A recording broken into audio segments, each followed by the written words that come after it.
La nuit était silencieuse, trop silencieuse pour un monde aussi brisé. Au-dessus des villes endormies, les étoiles observaient en silence, leur lumière tremblant à travers le brouillard d'une époque qui avait oublié ce qu'était la pureté. Quelque part dans ce calme, un vieil homme était assis près d'une lanterne, traçant le nom du prophète sur un parchemin qui sentait les larmes et le temps. Sa voix était fragile lorsqu'il murmura « Ya Allah, quand viendra-t-il » Le vent ne répondit que par son souffle, portant avec lui l'odeur de la poussière d'une civilisation pourrissant sous sa propre splendeur. Les tours touchaient les nuages, mais les cœurs s'étaient enfoncés dans les ténèbres. Les paroles de vérité résonnaient dans des mosquées vides, noyées sous le bruit des marchés, de la politique et du pouvoir. Les enfants faisaient défiler des écrans plus lumineux que la lune, apprenant tout sauf à prier. Et quelque part, dans les replis du destin, une lumière demeurait, cachée, patiente, en attente. On dit qu'il y avait une promesse plus ancienne que le temps lui-même, une alliance écrite à l'encre divine, scellée avant même qu'Adam n'ouvre les yeux. Le monde se briserait, oui, mais de ses ruines surgirait celui qui porterait la miséricorde de Muhammad, la justice de Daoud et la patience de Ayoub. Il n'apparaîtrait pas dans le tonnerre ou le feu. Il s'élèverait comme l'aube, doucement, paisiblement, jusqu'à ce qu'il ne reste plus aucune obscurité. Mais avant l'aube vient toujours la nuit la plus longue. Et cette nuit s'était étendue sur des siècles. Des royaumes bâtis sur l'arrogance s'effondrèrent en poussière. La vérité fut échangée contre l'influence. Les savants qui guidaient autrefois les cœurs devinrent des voix au service des rois, et pourtant, à chaque génération, quelques-uns refusèrent d'oublier. Ils enseignaient à leurs enfants à voix basse, cachèrent leur foi dans le silence, et priaient pour un homme que le monde n'avait jamais vu, mais dont ils portaient le nom dans leur cœur, comme s'il était déjà parmi eux. Loin de là, dans un lieu hors du temps, un enfant naquit, non pas dans la puissance, mais dans le secret. Sa naissance fut voilée par un ordre divin, gardé par des anges conscients du poids de ce qu'il portait. Les étoiles elles-mêmes changèrent de place cette nuit-là, comme si elles s'inclinaient devant un destin trop sacré pour être prononcé à voix haute. Le monde au-dessus de lui bouillonnait de corruption, mais son cœur demeurait calme, car il était la réponse à chaque prière brisée, jamais adressée par l'humanité. Au fil des années, sa présence disparut de la vue, mais non du monde. Comme la lune cachée derrière les nuages, sa lumière atteignait encore ceux qui la cherchaient, et bien que sa voix fût invisible, son influence coulait comme une rivière sous la surface du temps, invisible mais irrésistible. Dans les ruelles de l'oppression, les croyants murmuraient son nom. Dans les prisons et les déserts, son histoire devint un lien secret entre les fidèles. Ils ne le cherchaient pas pour la victoire. Ils le cherchaient pour la vérité. Ils n'attendaient pas dans le désespoir. Ils attendaient dans l'amour. Car ils savaient que chaque ère de silence rapproche le son de l'accomplissement divin. Et lorsque la nuit du monde atteindra son heure la plus sombre, lorsque les cœurs trembleront sous le poids de leur propre éloignement de Dieu, une lumière reviendra, non pas des cieux, mais des lieux cachés de la terre. Les opprimés se lèveront, les arrogants tomberont, et la terre respirera à nouveau. Car son histoire n'a jamais concerné un seul homme. Elle concernait chaque âme qui croit encore que la lumière peut revenir après une nuit sans fin. Elle concernait la promesse qui refusait de mourir.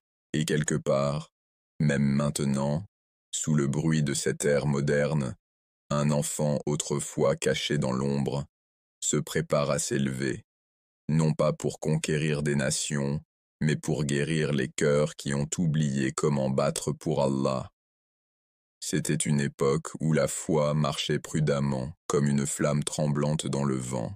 Des empires s'étaient élevés au nom du pouvoir, non de la vérité, et ceux qui portaient l'héritage du prophète vivaient sous le regard de tyrans qui craignaient la lignée même qu'ils pourchassaient. Les palais abbassides brillaient d'or, mais leurs couloirs étaient remplis de murmures, des murmures d'une prophétie qu'aucune épée ne pouvait faire taire. Un enfant avait été annoncé, un descendant de Fatima, A.S., celui qui remplirait la terre de justice après qu'elle se serait noyée dans l'oppression.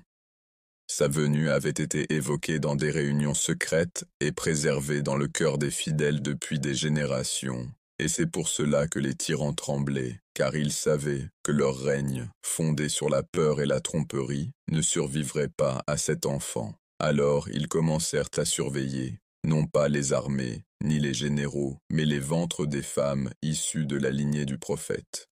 Chaque naissance était enregistrée, chaque mouvement observé.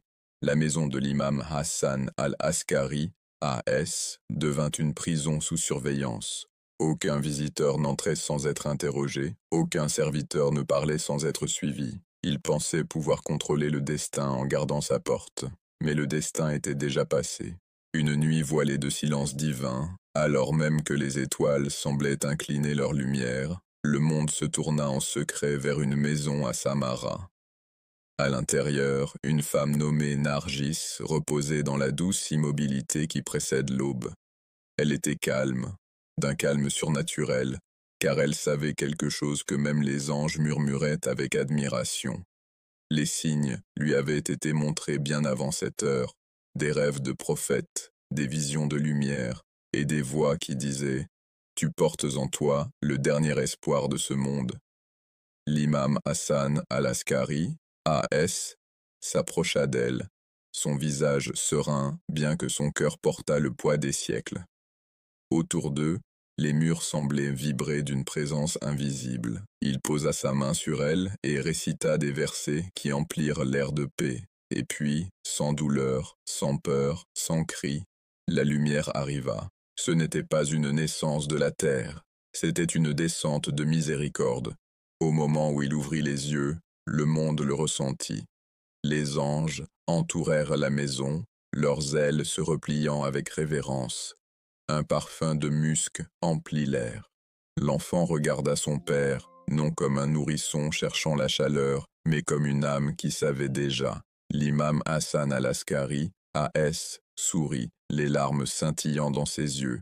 Il murmura « Tu es l'attendu, celui dont la présence sera cachée, mais dont la mission changera toute la création. » L'enfant répondit, non par des mots, mais par le silence divin qui porte un sens au-delà du langage.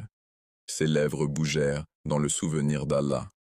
Ceux qui le virent cette nuit-là jurèrent qu'il récitait des versets du Coran, sa voix plus douce que la brise, mais plus puissante que le tonnerre. Dehors, la nuit demeurait immobile. Les gardes restaient à leur poste, inconscients que la promesse qu'ils craignaient était déjà entrée dans le monde, juste sous leur surveillance. Et ainsi cela arriva. La naissance, la plus surveillée de l'histoire humaine, eut lieu de la manière la plus humble. Aucune annonce royale, aucun son de célébration, seulement la reconnaissance silencieuse entre le ciel et la terre que l'équilibre du monde venait de basculer. Car l'enfant était arrivé, invisible, mais destiné à être éternel. Le matin se leva, peignant le ciel de légères traces d'or. À l'intérieur de la maison, l'imam tenait son fils contre lui, et Nargis regardait avec des larmes qui scintillaient comme des étoiles. Ils savaient tous deux ce que signifiait ce moment. Ils savaient tous deux qu'il ne durerait pas longtemps. La nouvelle de l'existence de l'enfant pouvait signifier la mort pour tous les habitants de la maison. Les espions abbassides ne reculeraient devant rien. Déjà, des messagers avaient été envoyés depuis le palais, prétendant vérifier la santé de l'imam. Mais sous ces excuses polies se cachait la suspicion, une peur aiguisée par la prophétie. L'imam Hassan al-Askari, A.S., regarda son fils nouveau-né et murmura « Le monde n'est pas encore prêt pour toi. Il te reniera avant de te chercher. Il te cachera avant de te suivre. » Il confia alors à ses plus proches compagnons quelques fragments de vérité. Quelques fidèles purent voir l'enfant, témoigner que la promesse avait été accomplie. Certains décrivirent l'éclat de son visage, d'autres jurèrent que lorsqu'ils les regardaient, ils avaient l'impression que le temps s'était arrêté. Il portait en lui la sérénité de ses ancêtres, et quelque chose au-delà de toute mesure humaine. L'imam leur ordonna. Il sera caché, mais sa guidance ne cessera jamais.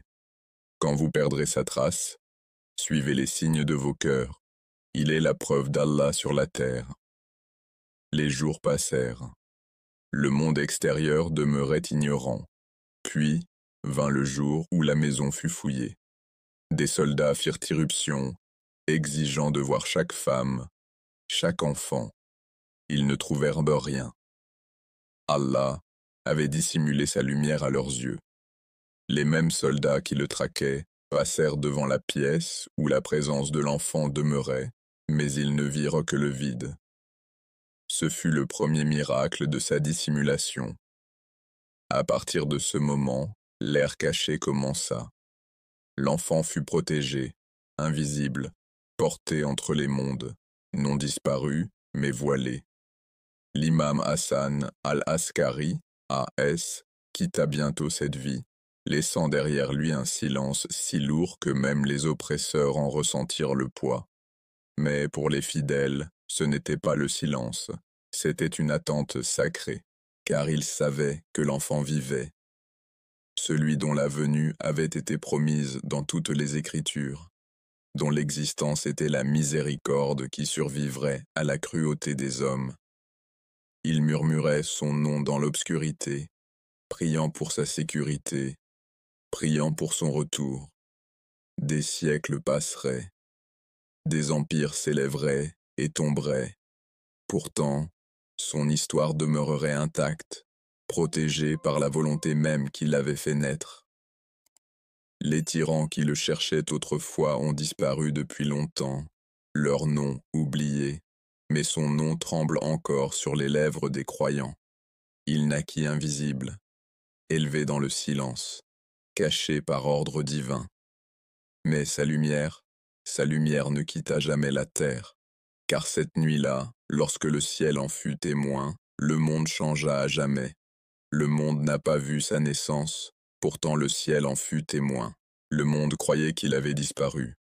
Les tyrans se réjouissaient dans leur aveuglement, pensant que la lignée de la guidance s'était éteinte avec la mort de l'imam Hassan al-Askari, A.S. Mais ils ne savaient pas que la preuve d'Allah marchait encore sur la terre, un enfant caché par la volonté divine, gardé par les anges, et voilé aux yeux des hommes. Dans les ruelles de Samara, des rumeurs s'élevaient comme la poussière dans le vent. Certains murmuraient qu'un enfant miraculeux avait été aperçu dans l'ombre de la maison de l'imam, sa présence brève mais inoubliable. D'autres rejetaient cette histoire, un simple réconfort pour les cœurs brisés, mais parmi les vrais croyants, il n'y avait aucun doute. Ils l'avaient vu, ils avaient ressenti la paix qui émanait de son regard. Ils savaient que la promesse vivait encore.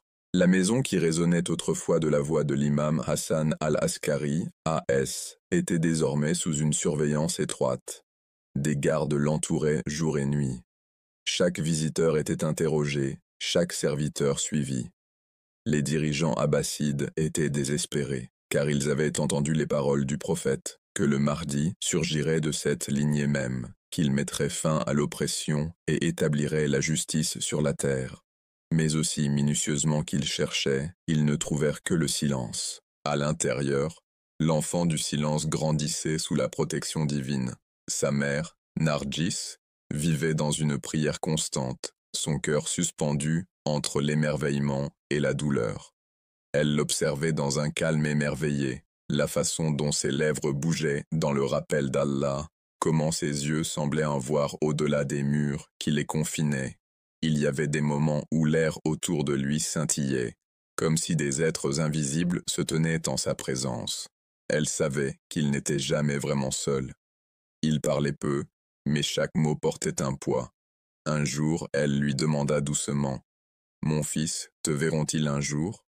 Il leva les yeux vers elle, son expression calme et ancienne, bien au-delà de son âge. Quand les cœurs seront prêts, ils me trouveront, même si je suis invisible. Ces paroles s'enracinèrent dans son âme comme une lumière sous l'eau. Parmi les compagnons de l'imam, seuls quelques-uns furent choisis pour rencontrer l'enfant caché. C'étaient des hommes de foi profonde, de cœur purifié et de loyauté inébranlable. L'un d'eux, Uthman ibn Saïd, fut le premier de ses représentants de confiance, un homme qui risquait sa vie pour porter des lettres, des conseils et des bénédictions à ceux qui attendaient.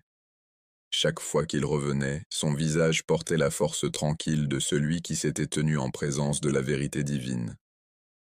Il décrivit un jour leur rencontre dans un murmure d'émerveillement. « J'ai vu un enfant dont le visage brillait comme la pleine lune. Quand il parlait, mon cœur tremblait, non pas de peur, mais de certitude que je me tenais devant la preuve vivante d'Allah. Par de telles âmes choisies, le lien entre l'imam caché et ses fidèles demeurait intact.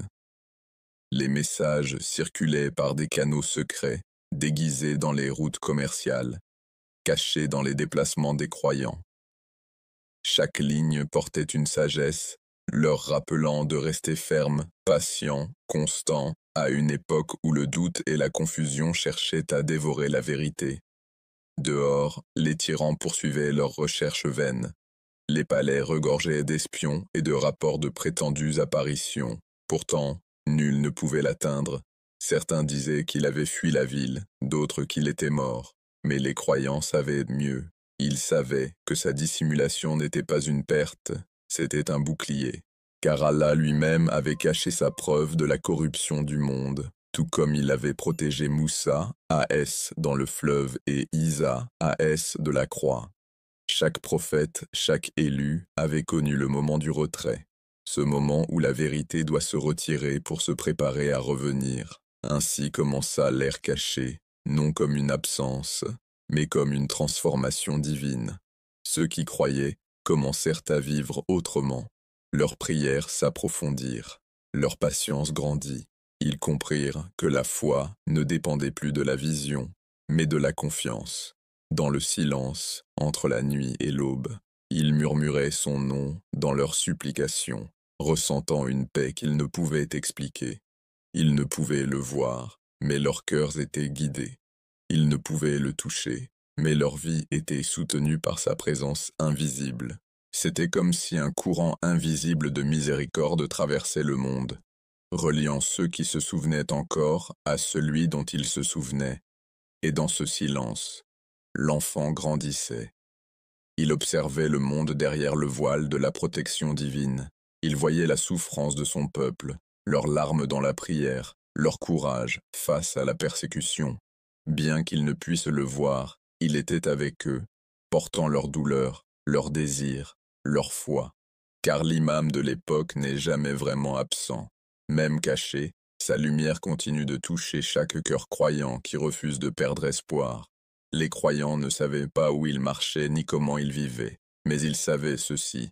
Chaque souffle de foi qui survivait dans le monde, chaque prière murmurée dans l'obscurité, était le signe qu'il était toujours parmi eux. Il était caché, oui, mais son silence parlait plus fort que les paroles des rois.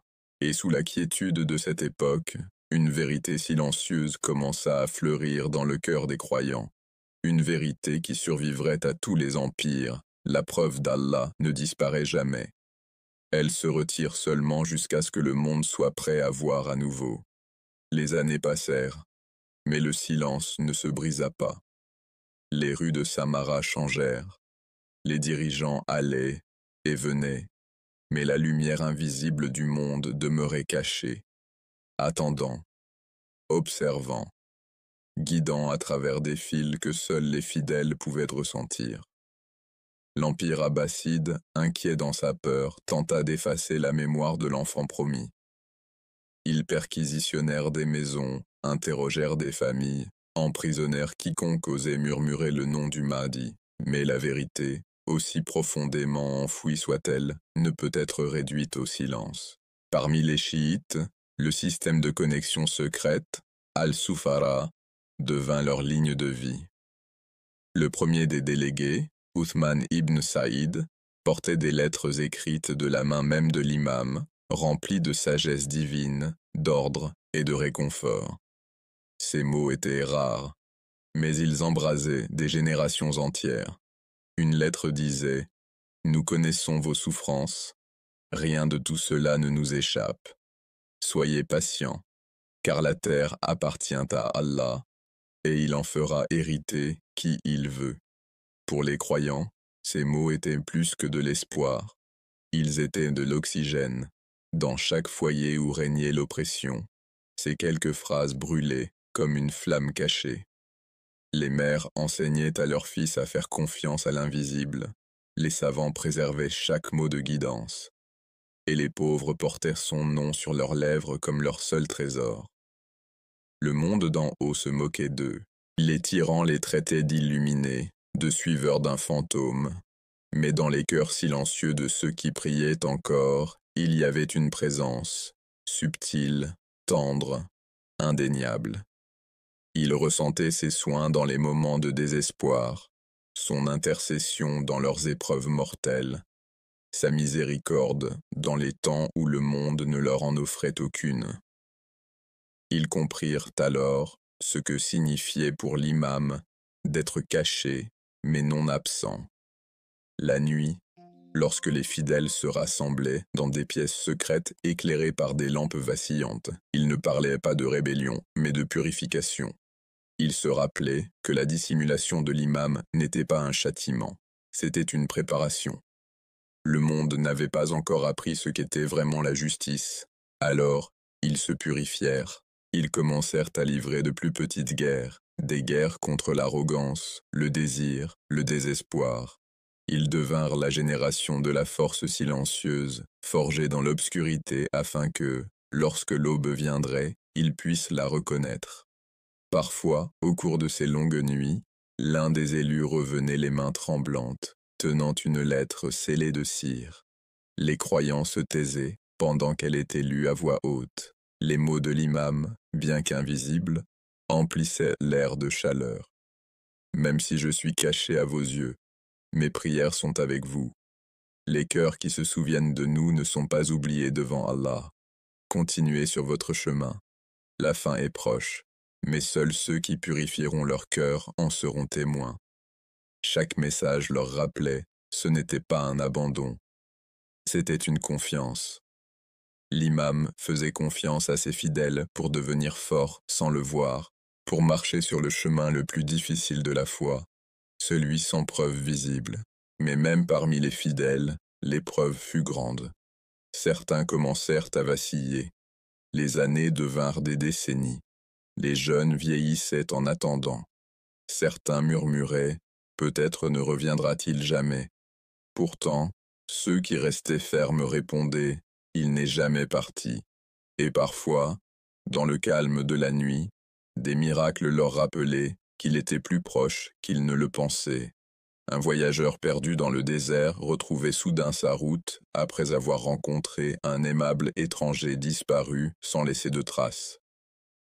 Un savant désespéré de trouver une réponse rêvait d'un jeune homme radieux, le guidant avec une clarté parfaite. Une famille au bord de la ruine trouvait une miséricorde inattendue à sa porte. Chaque histoire suivait le même schéma, un aide apparaissant dans des moments impossibles, toujours décrit de la même manière. Un visage rayonnant de sérénité, des paroles pleines de sagesse, des yeux portant la paix de l'éternité. Et bien que personne ne puisse le prouver, chaque cœur croyant savait de qui il s'agissait. L'imam caché marchait encore parmi eux, invisible, mais jamais disparu. Pendant ce temps, la chaîne des délégués se poursuivait. Après Uthman vint son fils, Muhammad ibn Uthman, puis Husayn ibn Roux, puis Ali ibn Muhammad al-Samari, chacun choisi, chacun portant la responsabilité impossible de porter la lumière à travers un âge de ténèbres. Ils endurèrent l'emprisonnement, la torture, l'exil, mais pourtant, aucun ne trahit le secret. Dans les derniers jours du 4e délégué, une lettre arriva, celle qui marquerait la transition de la petite occultation à la grande. Le message de l'imam était calme, absolu et empreint de finalité divine. Dans 6 jours, tu quitteras ce monde. Après toi, Il n'y aura plus de délégués désignés. La grande dissimulation commencera. Quiconque prétend me voir avant que l'ordre d'Allah ne paraisse est un menteur. Mais sache ceci, notre souvenir continuera parmi nos fidèles jusqu'à ce qu'Allah permette notre réapparition. Lorsque ce message fut lu, les croyants pleurèrent. La pensée d'une séparation complète était insupportable. Pourtant, même dans ce chagrin, ils comprirent, ce n'était pas une fin.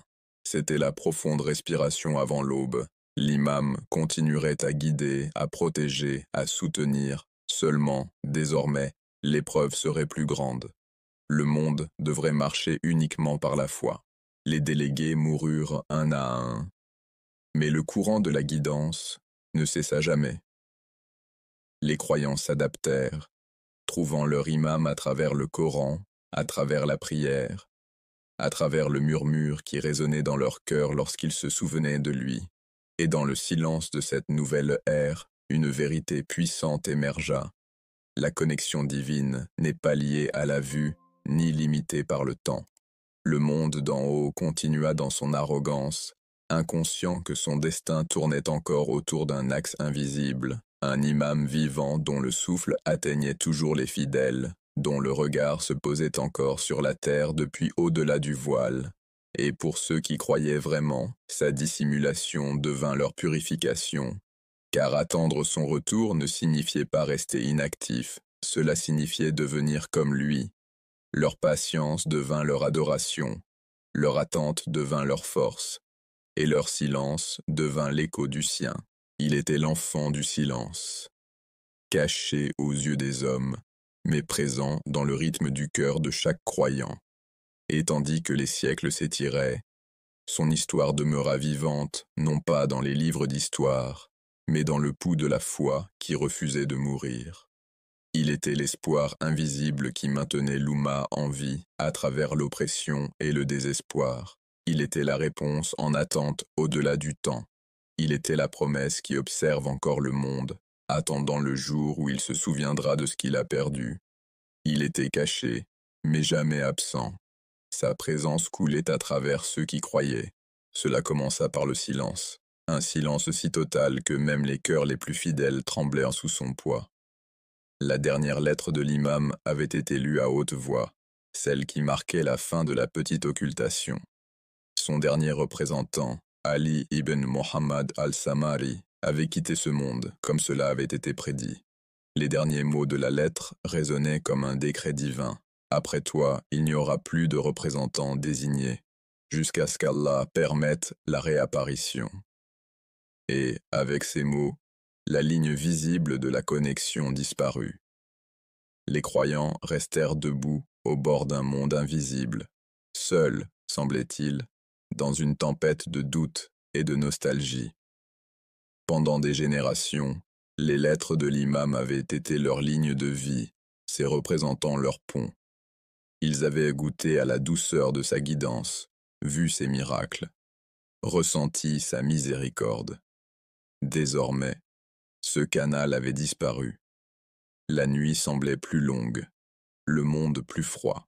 Au début, ils attendirent, des jours, des mois, des années, espérant qu'un autre message arriverait. Mais aucun ne vint. Ce qui restait, c'était la foi, dépouillée de tout réconfort.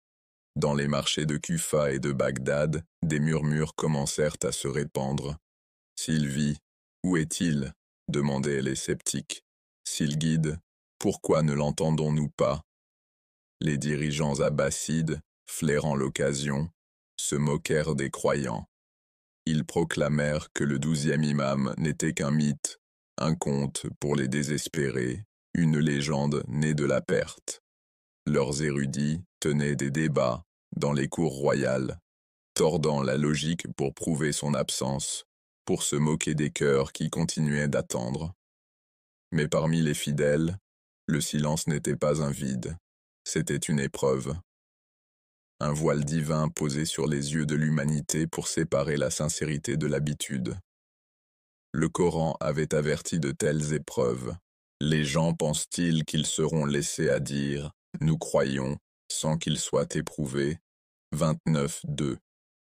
Les vrais croyants comprirent que l'occultation de l'imam n'était pas une absence, c'était une sagesse divine. Le monde était devenu indigne de voir son visage. L'épreuve de la vision était terminée, l'épreuve de la patience commençait. Ceux qui restaient fermes transformèrent leur nostalgie en but. Ils étudièrent, ils enseignèrent, ils préservèrent. Les érudits parmi eux, comme Al-Kulaini, Al-Tusi et Al-Sadouk, devinrent les vaisseaux de sa guidance invisible, enregistrant les paroles des imams, préservant la chaîne du savoir divin pour que la vérité ne meure jamais. Ils ne voyaient pas l'imam, mais ils ressentaient sa protection. Lorsqu'un tyran cherchait à détruire leurs assemblées, une maladie soudaine l'abattait. Quand les savants priaient pour la clarté, ils rêvaient d'un jeune homme serein dont les paroles apportèrent la solution. Quand la communauté sombrait dans le désespoir, une miséricorde invisible arrivait juste à temps.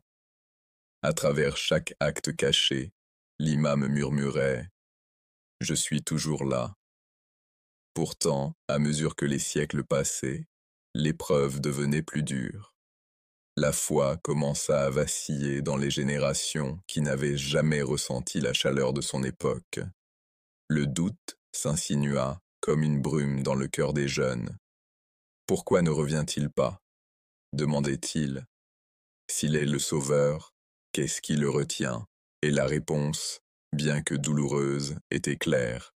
Le monde n'était pas prêt. L'humanité était encore consumée par l'arrogance. Les nations faisaient encore la guerre pour le pouvoir, et les cœurs se prosternaient encore devant leurs désirs. L'occultation de l'imam n'était pas son absence, c'était notre retard. Une nuit, un vieux savant s'assit sur les rives du Tigre, la barbe blanche d'âge, les yeux lourds de nostalgie. Il murmura dans l'obscurité. « Mon maître, es-tu encore parmi nous ?» Un vent doux passa entre les roseaux, portant avec lui le parfum de la pluie. Le savant ferma les yeux, et dans ce bref silence, son cœur trembla. Aucune voix ne répondit, et pourtant, une paix s'installa en lui. C'était là l'essence de la foi à l'époque sans visage, entendre sans son, voir sans vue, croire sans preuve. Le monde entra alors dans ce qu'on appellerait plus tard Al-Gaïba Al-Kubra, la grande occultation, une période non mesurée par le temps mais par les cœurs, une ère où la croyance n'était plus héritée mais choisie. Beaucoup tombèrent, les faibles se lassèrent, les orgueilleux se refroidirent, mais les vrais croyants, ils devinrent autre chose. Ils devinrent l'armée silencieuse de la patience. Ils apprirent qu'attendre n'était pas l'inaction, c'était l'adoration. Que la nostalgie n'était pas faiblesse, c'était force. Et que la foi n'était pas voir, c'était faire confiance à l'invisible. À travers les guerres, les exils et les siècles de silence, ils portèrent une seule vérité dans leur cœur, quand quelque part, au-delà de la portée des tyrans et du temps, leur imam marchait toujours sur cette terre. Il observait les royaumes se lever et s'effondrer, les inventions transformer le monde, et l'humanité oubliait le sens même de la justice divine. Pourtant, il restait caché, attendant l'heure décrétée par Allah quand le monde serait prêt pour son retour. Chaque génération eut ses signes cachés, une prière exaucée, un rêve trop réel, les paroles d'un étranger qui perçait l'âme. C'était ses empreintes dans le monde, invisibles mais indéniables. Et à mesure que les siècles s'approfondissaient, les croyants comprirent quelque chose de profond. L'imam n'attendait pas seulement le monde était façonné par son attente, son absence était la leçon du monde, son silence, son miroir. La foi n'était plus voir, c'était attendre. Les siècles passèrent. Des empires se levèrent et tombèrent en poussière, mais le silence demeura. L'imam ne revint pas, non pas parce qu'il était parti, mais parce que l'humanité n'avait pas encore appris à écouter. L'âge sans visage s'étira sur les générations comme un crépuscule sans fin, ni ténèbres, ni aube encore.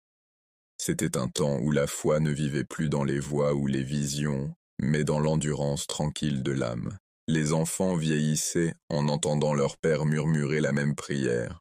Ô Allah, hâte la réapparition de ta preuve. Et bien que leurs lèvres tremblèrent de nostalgie, leur cœur ne trouvait pas de réponse, seulement la patience. Mais la patience devint leur identité. À travers les déserts et les villes, les croyants se rassemblaient en secret. Ils ne se réunissaient pas pour voir l'imam, mais pour se souvenir de lui, pour garder son nom vivant dans un monde qui avait presque oublié ce que signifiait la direction divine. Leurs maisons devinrent des sanctuaires, leurs réunions, des braises d'un feu ancien qui refusait de mourir. Certaines nuits, ils le sentaient proche, une chaleur dans la poitrine, une paix sans source. Ils ne voyaient pas son visage, mais ils savaient, le cachet marchait encore parmi eux. Le prophète l'avait prédit depuis longtemps. Il sera absent de ses fidèles jusqu'à ce que les cœurs de beaucoup deviennent durs. Et ainsi, ils attendirent, à travers les tempêtes de persécution, les vagues de tromperie et le passage du temps qui transformait la mémoire en mythe. Mais Allah ne les laissa jamais sans signe. Il y eut des moments, rares, fragiles, où le voile semblait s'amincir. Un voyageur perdu dans le désert était guidé par un étranger qui disparaissait avant l'aube. Une veuve au bord du désespoir trouvait de la subsistance sur le pas de sa porte. Un savant en lutte avec une question rêvait d'un homme lumineux ne parlant que vérité. Personne ne pouvait prouver ces histoires. Personne ne pouvait les nier non plus. Elles devinrent les fils qui maintenaient le tissu de la foi, des miracles silencieux dans un monde qui avait oublié l'émerveillement. Le monde lui-même changeait. Les nations se conquéraient dans des cycles sans fin. La cupidité se déguisait en progrès, et l'arrogance devenait le nouveau credo de l'homme. L'absence de l'imam devint à la fois un châtiment et une miséricorde. Un rappel de ce qui arrive lorsque la main divine se retire. Sans sa présence visible, le monde chancela dans le chaos. La justice devint sélective, la vérité politique et l'adoration creuse. Le Coran était récité mais non vécu. Les mosquées se remplissèrent de voix, mais peu de cœurs tremblaient. Les croyants pleuraient, non parce que l'imam était caché, mais parce qu'ils savaient pourquoi. Ils se souvenaient des paroles de l'imam Ja'far al-Sadiq, A.S. Lorsque votre imam vous est caché, tenez-vous fermement à ce que vous savez de la vérité, car viendra un temps où la tromperie apparaîtra comme la guidance. Et ainsi, ils s'accrochèrent à la vérité, parfois tremblants, parfois seuls. Mais la foi en la grande occultation n'a jamais été conçue pour être confortable. Elle devait purifier. Elle dépouilla la croyance de sa forme, ne laissant que l'essence. Elle prit la religion de la langue et la grava dans l'âme. Les croyants apprirent à trouver l'imam dans leurs actions, dans l'honnêteté, la charité, la justice, la patience. Ils apprirent qu'attendre lui, ce n'était pas rester immobile, c'était bâtir le monde qu'il hériterait un jour. Des générations d'érudits devinrent les gardiens de cette connexion invisible. Ils bâtirent des institutions de savoir, préservèrent les traditions et nourrirent les communautés en son nom. La main invisible de l'imam les guida dans les moments où la logique seule ne suffisait pas. Lors des invasions de Bagdad, quand les bibliothèques brûlaient et que le sang inondait les rues d'une manière ou d'une autre, la connaissance des Ahlul Bayt survécut. Les fidèles murmuraient « Il l'a protégé ». Lors de l'effondrement des dynasties et de l'ascension des tyrans, quand l'espoir lui-même était interdit, il apparaissait toujours un renouveau, un savant, un réformateur, un mouvement de pureté, toujours dans son esprit, toujours avec sa lumière. C'était comme s'il respirait à travers le temps, invisible mais indéniable. Le monde qui l'avait oublié continuait de se décomposer, mais les croyants qui se souvenaient de lui devinrent intemporels. Et pourtant, dans les nuits silencieuses, leur cœur souffrait encore pour lui. Ils parlaient au vide et sentaient qu'il répondait « Mon maître, où es-tu? Combien de temps ce monde doit-il errer ?» Et, dans l'invisible, là où les yeux humains ne peuvent atteindre, Il entendait chaque appel. Car bien que le monde fût aveugle à lui, lui ne fut jamais aveugle au monde. On dit qu'il pleure pour chaque orphelin, chaque âme opprimée, chaque croyant qui murmure son nom avec des lèvres tremblantes. Sa présence invisible reste la miséricorde cachée du monde. La preuve qu'Allah ne laisse jamais sa création sans guide. Ainsi, l'âge sans visage continue, non comme une ère de désespoir, mais comme une ère de transformation. Chaque acte de patience est un message qui lui est envoyé. Chaque larme de nostalgie est une part de la prière qui hâte son retour. Chaque génération qui croit encore est un maillon reliant l'invisible au visible, car l'imam n'est pas perdu. Il attend, non dans la distance, mais dans la préparation. Le voile qui le cache n'est ni de lumière ni d'ombre. Il est tissé par les cœurs des hommes, et lorsque ces cœurs seront purifiés, il tombera de lui-même. D'ici là, les croyants gardent leurs lampes allumées, leurs mains levées, leur foi intacte.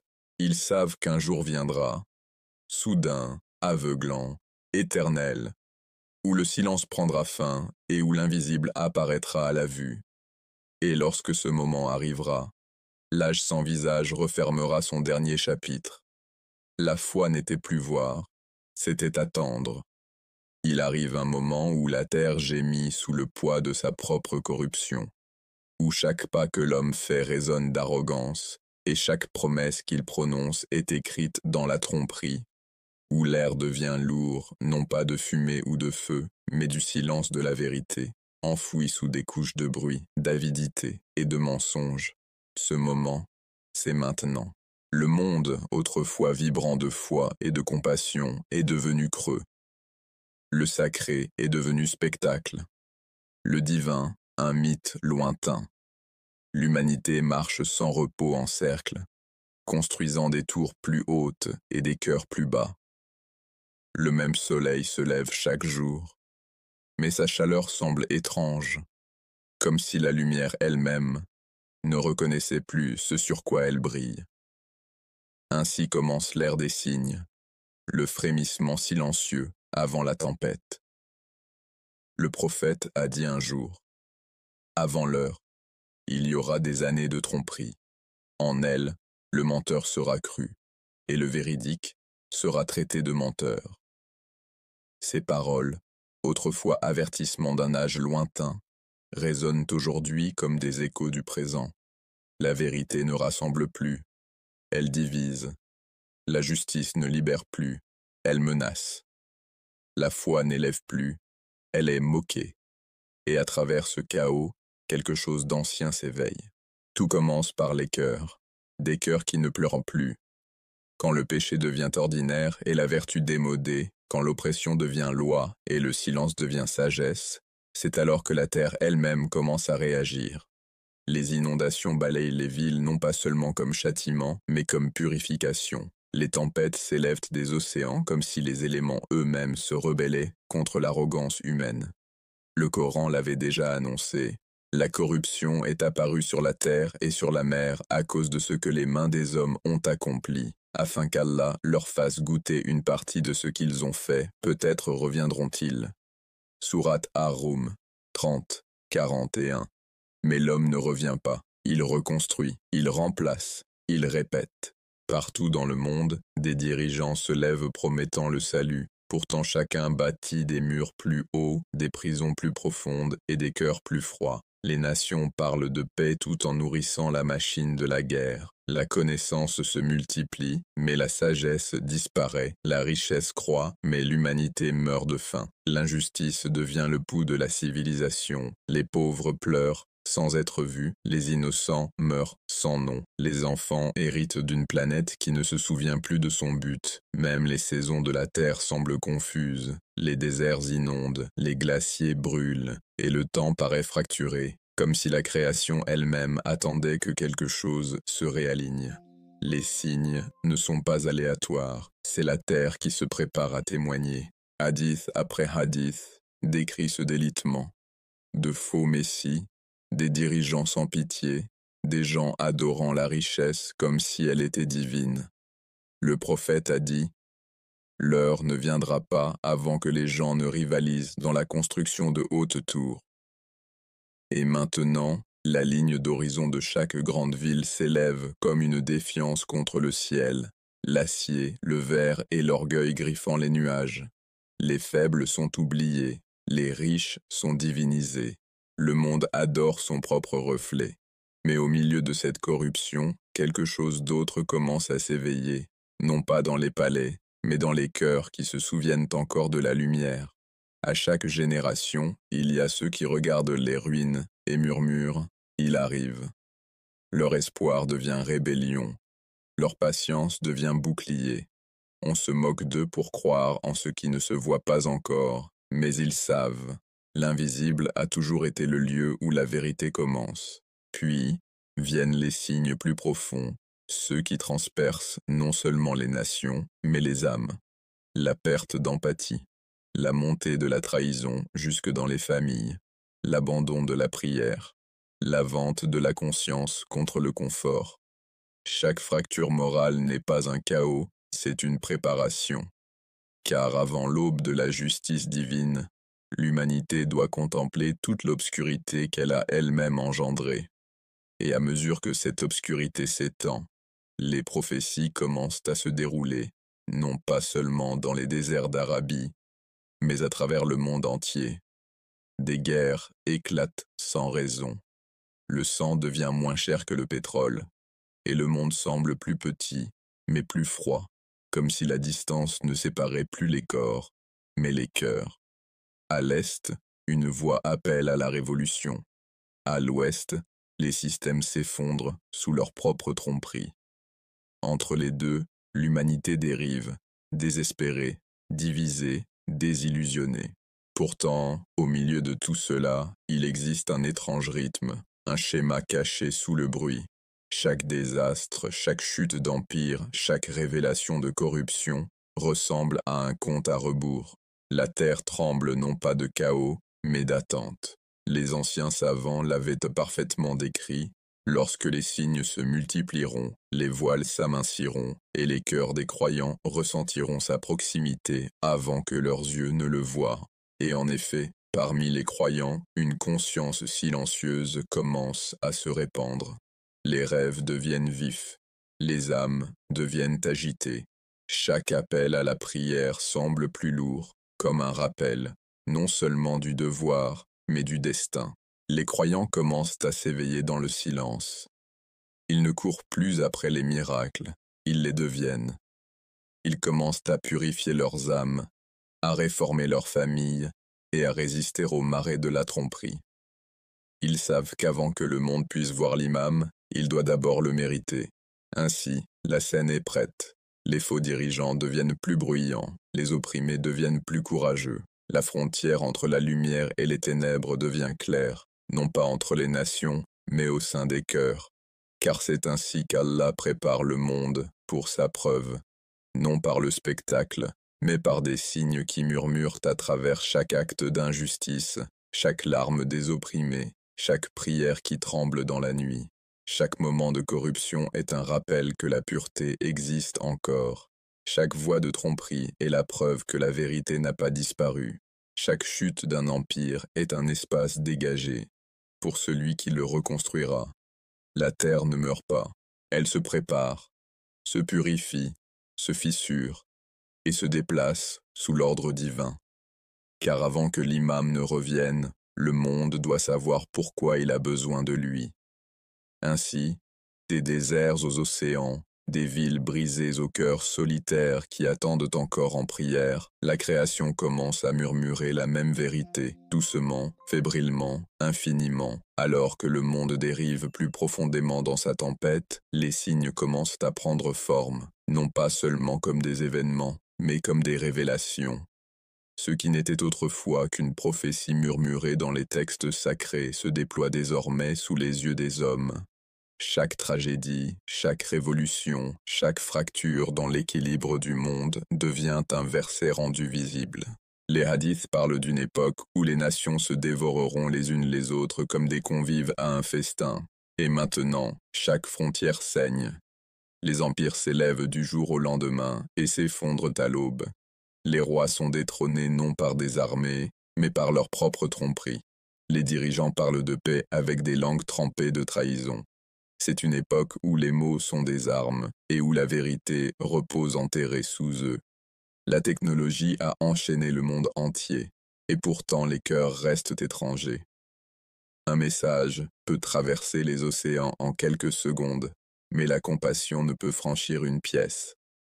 L'humanité contemple sa propre souffrance à travers des écrans lumineux, détachés, divertis, insensibles, mais sous la surface de cette apathie, le monde tremble. Les tremblements de terre fendent des villes qui autrefois se moquèrent de la foi. Les flammes consument des terres noyées dans l'arrogance. Les océans s'élèvent comme pour réclamer les péchés des siècles passés. La nature elle-même commence à parler la langue de l'avertissement divin. Et parmi les gens, la peur se répand, non pas la peur qui humilie, mais celle qui désoriente. Le Coran le décrit, et très certainement, nous vous éprouverons par un peu de peur, de faim, de perte de biens, de vies et de fruits, mais annonce la bonne nouvelle aux endurants. Sourate Al-Baqarah 255. Les endurants, ceux qui persévèrent, deviennent rares. Mais ils existent encore. Aux quatre coins de la terre, de petits groupes de croyants s'accrochent à la foi comme on s'accroche au feu. Ils sont moqués pour leur simplicité, leur prière, leur refus de céder au chaos. Pourtant, leur silence ébranle l'invisible. Ils sont la résistance silencieuse de cette époque, ceux qui se souviennent des promesses d'Allah lorsque le reste du monde les oublie. Et à mesure que la corruption s'approfondit, les prophéties s'affinent. On dit que l'Euphrate découvrira une montagne d'or. Le monde se battra pour elle, non par survie, mais par avidité. Et en effet, les guerres de l'humanité n'ont plus besoin de justice ni de cause. Elles se livrent pour les ressources, pour le pouvoir, pour l'orgueil, pour tout ce qui nourrit le vide intérieur. De faux sauveurs s'élèvent parmi eux, des hommes qui revendiquent un droit divin, des nations qui proclament une gloire éternelle, des idéologies qui promettent le paradis, mais livrent des cendres. Ils parlent de progrès, mais leur progrès tue l'âme. Ils parlent de liberté, mais asservissent l'esprit. Et tandis qu'ils s'élèvent, l'humanité oublie que le salut ne viendra pas d'eux. Pourtant, au milieu de cette tromperie, les cœurs commencent à s'éveiller, doucement, douloureusement. Les gens commencent à rêver de quelqu'un dont la justice ne corromprait pas, dont la miséricorde ne s'éteindrait pas. Ils se souviennent des récits racontés par leurs ancêtres, d'un homme issu de la lignée du prophète, né en secret, caché par décret, qui reviendrait un jour lorsque le monde serait noyé dans l'injustice. Chaque prophétie, chaque signe, chaque effondrement devient une étape vers son retour. La réapparition de l'imam n'est pas un mythe, c'est un miroir, un reflet de tout ce que l'humanité est devenue et de tout ce qu'elle doit affronter. Son arrivée ne descendra pas des nuages ou du tonnerre.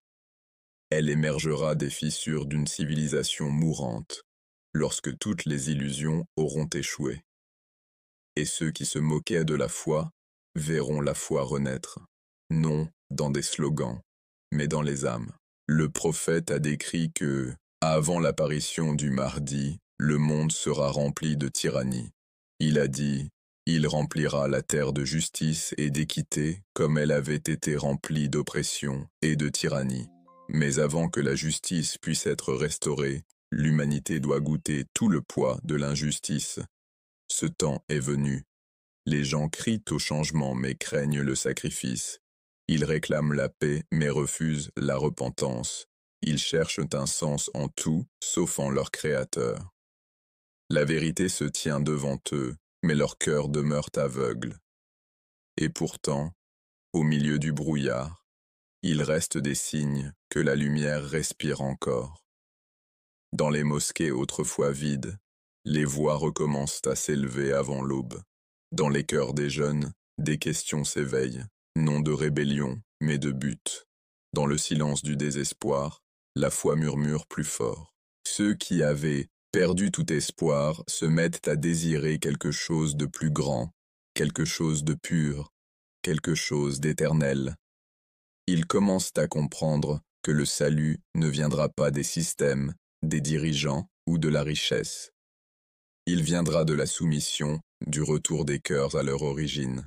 Et ainsi, la terre continue de se préparer. Les tempêtes s'intensifient, l'injustice se multiplie. Le monde tremble comme s'il attendait un ordre. Car avant la réapparition de l'imam, il doit y avoir une rupture, un effondrement de tout ce que l'homme a bâti sur l'arrogance. Les tours de la cupidité tomberont. Les illusions du contrôle s'effaceront. Les puissants verront leur trône fait de poussière. Et dans ce silence, lorsque le vacarme de la civilisation mourra enfin, le monde entendra l'écho d'une vérité qu'il avait depuis longtemps oubliée. Une vérité qui n'avait jamais disparu, seulement voilée. Les cœurs qui se souviennent encore se lèveront. Ils le ressentiront avant de le voir. Sa guidance commencera à couler comme le vent, invisible mais indéniable.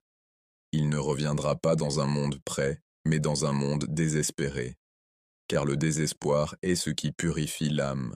Et puis, lorsque les signes finaux s'aligneront, lorsque les guerres atteindront leur apogée, lorsque le monde brûlera dans sa propre corruption, lorsque l'appel à la justice résonnera à travers les nations, la terre poussera un dernier soupir. Et de ce soupir, la promesse s'éveillera. Les croyants la reconnaîtront non avec leurs yeux, mais avec leur cœur. Ils sauront que chaque prophétie, chaque épreuve, chaque nuit de silence menait à cela, le moment où le caché devient visible, l'invisible devient réel, et le monde se souvient enfin de son Créateur à travers son élu. Lorsque ce jour viendra, les opprimés se réjouiront, les arrogants tomberont, et la terre respirera à nouveau, purifiée par l'ordre divin. Et de chaque coin de la création, une vérité s'élèvera, ancienne et éternelle. Chaque signe qui a brisé la terre n'était jamais une destruction, c'était une préparation pour le retour de la lumière. La nuit qui précéda son élévation ne ressemblait à aucune autre. Le monde se tenait au bord de l'épuisement, las de son propre chaos, suffocant sous le poids de ses péchés. Les cieux étaient à lourd de fumée et de silence. La terre tremblait, non de guerre, mais d'attente. C'était comme si la création elle-même retenait son souffle. Les tyrans qui avaient régné par la tromperie commencèrent à perdre leur emprise. Des trônes, autrefois jugés éternels, furent engloutis par les troubles. Les nations qui avaient asservi les faibles par la richesse et l'illusion virent leur système s'effondrer, leur or devenir cendre, leur pouvoir poussière. Et dans cette obscurité, des cœurs commencèrent à s'éveiller, des cœurs longtemps oubliés, cachés parmi les opprimés, les patients, les fidèles. C'étaient les vestiges de l'espérance, les âmes qui avaient apporté la croyance à travers des siècles de désespoir. Ils n'appartenaient ni à une terre ni à un peuple, mais à une seule vérité. Ils attendaient, non pas un signe, mais un ordre. À travers les déserts, les montagnes et les villes brisées, les rêves commencèrent à converger. Des hommes et des femmes venus de tous les coins du monde virent des visions dans leur sommeil, une lumière s'élevant de l'Orient, un appel résonnant non dans l'air, mais dans leurs âmes mêmes. Ils se réveillèrent en larmes et tremblants, murmurant un nom qu'ils ne connaissaient pas encore mais qu'ils avaient toujours ressenti. C'était le moment où la prophétie cessa d'être histoire pour devenir réalité. Les hadiths avaient parlé de lui, un descendant du prophète, un homme dont le nom ferait écho à celui du messager, dont la lignée porterait le poids de la promesse divine. Né dans la dissimulation, protégé par le décret d'Allah, il avait observé en silence depuis les ombres de l'histoire, attendant le moment désigné. Ce moment était venu. Le monde avait atteint son ultime seuil, lorsque l'oppression remplissait chaque terre, lorsque la vérité était tournée en dérision, lorsque le sang des innocents criait sans réponse. Le prophète avait dit, même s'il ne restait qu'un seul jour de ce monde, Allah prolongerait ce jour jusqu'à ce qu'il envoie un homme de ma famille dont le nom est le même que le mien. et qui remplira la terre de justice comme elle avait été remplie de tyrannie. Et maintenant, cette promesse se réalisait. Des terres du désespoir, un frémissement de foi commença à s'élever. Il ne fut pas annoncé par des rois ni par des armées, mais par des murmures portés par le vent. Les opprimés sentirent la force revenir dans leur cœur. Les croyants qui avaient vécu cachés émergèrent de l'ombre, guidés par une attraction invisible, une vérité magnétique qui les attirait vers un seul lieu, la Mecque. L'ancien monde avait échoué. Les économies s'effondrèrent sous leur cupidité. Les technologies se retournèrent contre leur créateur. La terre rejeta ceux qui défiaient leur créateur. Et dans les ruines de la civilisation, l'humanité se retrouva dépouillée d'illusions, brisée, mais nue devant la vérité qu'elle avait longtemps niée. C'est alors que l'appel fut entendu, non par les médias ni les machines, mais par le cœur même de la terre. On dit que, par une nuit sans pareille, tandis que le monde dormait dans la peur et le silence, une lumière jaillit entre le ciel et la Kaaba. Ce n'était ni un feu, ni une étoile, mais une clarté qui fit taire le vacarme des hommes et attira l'attention des cieux. Ceux qui étaient destinés à le reconnaître sentirent leur cœur trembler. Ils quittèrent leur foyer, leur nation, leur possession, guidés par quelque chose au-delà de la raison, par une foi qu'ils ne pouvaient plus contenir. Et là, dans le sanctuaire sacré de la Mecque, entouré des quelques-uns choisis par le destin, il apparut, non comme un conquérant, non comme un roi, mais comme un serviteur du Très-Haut. Sa présence était calme, mais bouleversante. Ses yeux portaient le poids des siècles, la miséricorde des prophètes et la justice de sa lignée. Lorsqu'il se tint devant la Kaaba, le monde lui-même sembla s'agenouiller. Il leva les mains et parla, non d'une voix de commandement, mais d'une voix de rappel. Ô peuple, je suis le fils de Muhammad. Je suis le fils de Fatima. Je suis celui que vous attendiez depuis longtemps et celui pour qui vos ancêtres ont pleuré. Je vous appelle à la vérité que vos cœurs connaissaient autrefois, mais que vos langues ont oubliée. Et à cet instant, le voile entre la croyance et la réalité se leva. Ceux qui avaient douté tombèrent dans la repentance. Ceux qui avaient espéré pleurèrent de gratitude. Les quelques-uns devinrent nombreux, et les nombreux commencèrent à voir. Pendant des siècles, les croyants avaient enduré la moquerie, la persécution et l'exil. Et maintenant, debout devant lui, ils comprirent que chaque épreuve avait été un fil d'un dessein divin. La patience des générations avait conduit à cette nuit. Les paroles de l'imam se répandirent non par les ondes, ni par les bannières, mais par l'esprit. Les vents les portèrent à chaque cœur qui battait encore de foi. Partout dans le monde, des gens se réveillèrent les larmes aux yeux, avec une certitude qu'ils ne pouvaient expliquer. La promesse était en train de se réaliser.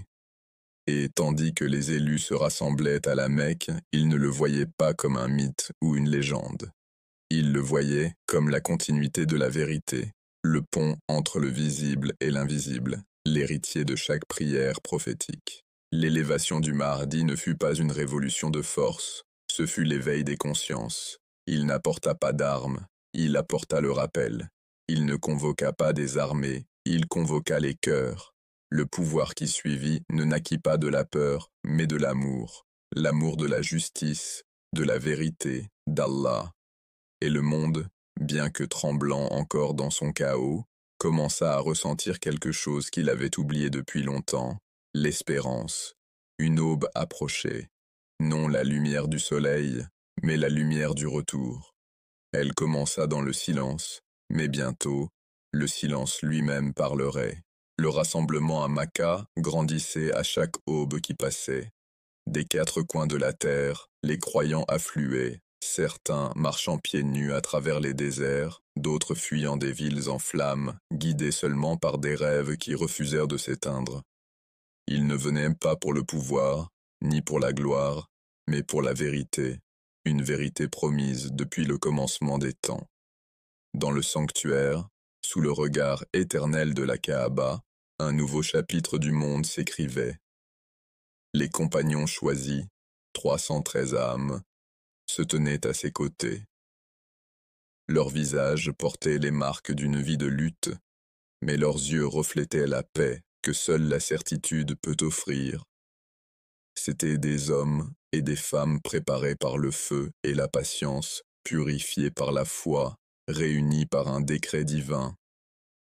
Et lorsqu'ils prêtèrent serment, ce ne fut pas le serment de disciples à un souverain, ce fut l'alliance des âmes avec leur destinée. L'imam leva les mains, et l'air lui-même sembla trembler. Aucun vent ne soufflait, et pourtant un son de mouvement emplissait l'horizon, comme si le monde invisible s'était réuni pour être témoin. La lumière de sa lignée brillait sur son visage, et ses paroles tombaient comme une révélation. Il ne leur promit pas la victoire, il leur promit la vérité. Il dit, « Nous n'avons pas été choisis pour conquérir le monde. Nous avons été choisis pour en restaurer le cœur. Pour chaque goutte de sang versée injustement, nous planterons une graine de miséricorde. Pour chaque mensonge prononcé, nous dirons la vérité jusqu'à ce que même le silence s'incline devant elle. » Et par ces mots, l'histoire tourna la dernière page de son obscurité. Depuis Maca, l'appel se répandit, une voix non portée par les satellites ou les machines, mais par la foi elle-même. Le nom du Mahdi fut murmuré dans les mosquées, les foyers et les ruines. Les opprimés se relevèrent de leur désespoir. Les chercheurs trouvèrent leur direction. Même les cieux semblaient plus clairs, comme si la création elle-même se réjouissait. Mais le monde qui l'attendait n'était pas prêt à se rendre aussi facilement. Les tyrans de l'époque, ceux qui avaient régné par la tromperie, la technologie et le culte du soi, comprirent que leur empire d'illusion mourait. Ils virent son ascension non comme un éveil spirituel, mais comme une menace pour leur pouvoir. Ils rassemblèrent leurs armées, leurs richesses et leur propagande pour éteindre la lumière avant qu'elle ne se propage. Mais ils ne pouvaient combattre ce qu'ils ne pouvaient voir, car ce n'était pas une guerre d'armes, c'était une guerre de vérité contre le mensonge, de patience contre l'arrogance, de souvenir contre l'insouciance. Le Mahdi ne marchait pas comme un conquérant drapé d'or. Il avançait comme le vent, invisible, imparable, purificateur. Sa présence révélait la corruption cachée sous la surface polie de la civilisation. Sa justice démantelait les systèmes bâtis sur l'oppression, et partout où son nom était prononcé, les cœurs étaient libérés. Il traversa des terres longtemps ensevelies sous la tyrannie, de l'Arabie à la Perse, du Levant jusqu'aux confins de la terre, restaurant ce que l'humanité avait perdu, non seulement l'ordre, mais le sens. Ceux qui le rencontrèrent pleurèrent, non parce qu'ils le craignaient, mais parce qu'ils se reconnurent enfin dans son reflet, car dans son visage, ils virent la miséricorde, la même miséricorde portée par chaque prophète avant lui. Les savants qui avaient jadis débattu de son existence se turent lorsqu'ils virent la vérité devant eux. Les pauvres, écrasés par l'injustice, furent élevés en honneur. Et ceux qui avaient caché leur foi par peur du ridicule se tinrent fièrement debout, car l'ère de la tromperie avait pris fin. Puis vint le moment que le monde avait attendu pendant des siècles, la rencontre de deux lumières. Des cieux descendit Isa ibn Mariam, A.S., le Messie, l'Esprit de vérité, comme l'avait annoncé le prophète. Les cieux s'ouvrirent dans une clarté jamais vue depuis l'aube de la création. Et tandis que le monde tremblait d'émerveillement, le Mahdi avança, baissant humblement le regard. Le prophète Isa, A.S., posa sa main bénie sur l'épaule du Mahdi et dit « Tu es le guide de cette communauté, et je suis venu prier derrière toi. » En ce seul geste, le ciel et la terre s'alignèrent. Le pacte des prophètes fut accompli. Les croyants pleurèrent lorsque la prière commença, la prière qui marquait la fin d'une ère et le commencement d'une autre. Et lorsqu'elle s'acheva, le soleil se leva non seulement à l'horizon, mais dans chaque cœur qui avait attendu ce moment. Sous leur règne, le monde se transforma. La justice ne fut plus écrite dans la loi, elle vivait dans l'âme. Les affamés furent nourris, les opprimés rétablis, et les arrogants réduits au silence, non par la force, mais par la vérité elle-même. La terre offrit ses trésors, et les cieux rendirent leur bénédiction. Les rivières coulèrent à nouveau dans des terres depuis longtemps stériles, et les cœurs devenus de pierre s'adoucirent à nouveau dans le souvenir de leur Créateur. C'était comme si le temps lui-même s'inclinait devant leur présence. Le gouvernement du Mahdi n'était pas une tyrannie déguisée en ordre, c'était l'harmonie restaurée. Chaque décision était prise avec sagesse, chaque loi écrite avec miséricorde. Il ne régnait pas par la peur, mais par la lumière, et cette lumière se répandait à travers les nations plus vite qu'aucune armée ne pourrait marcher. Les partisans du mensonge tentèrent de semer le doute, murmurant à travers les ombres et les langues corrompues. Mais le peuple avait déjà vu la vérité, et une fois la vérité vue, elle ne peut plus être oubliée. Les années passèrent dans la paix, non pas la paix fragile des traités, mais la paix divine de l'équilibre. L'humanité se souvint de nouveau de sa raison d'être. Le savoir revint, non pas comme orgueil, mais comme compréhension. Le Coran ne fut plus récité comme un rituel, mais comme une révélation vivante dans chaque foyer. Et pour la première fois depuis le début de l'histoire humaine, la terre connut le silence.